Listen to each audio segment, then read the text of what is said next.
This story begins with a story about a story, hidden away and forgotten for some 60 years. The book begins with this house. You know, he's leaving this house to go to the race in 1955. Mark Montieth is a longtime writer and Indianapolis journalist, and now the caretaker of this new piece of Indy 500 lore.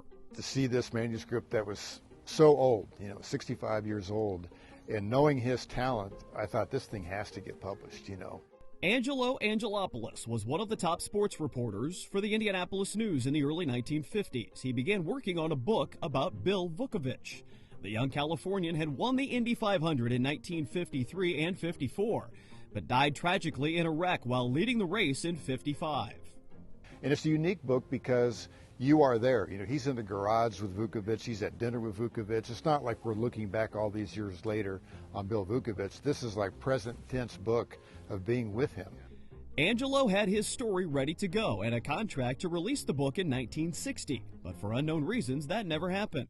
Angelo passed away in 1962, leukemia taking his life at just 43 years of age. But a spring cleaning of a closet by his nephew turned up a stack of typewritten pages with hand-scribbled notes.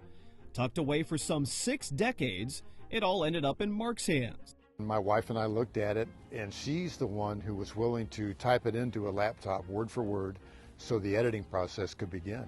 And we went from there. And is now the book it was meant to be.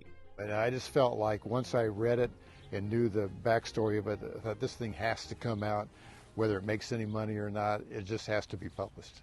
Now our story adds another character. Bonnie Brune lives in Speedway, just a short walk from the IMS main gate. Her century-plus old home is where Vukovich and his family would stay during May for the 500 all those years ago. It brings other people here, and you hear a lot of interesting stories. And meet people from everywhere, literally everywhere.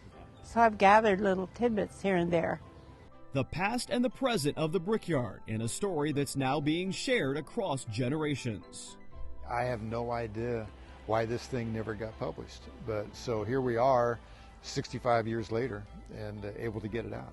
In Speedway, Brad Brown reporting for WRTV.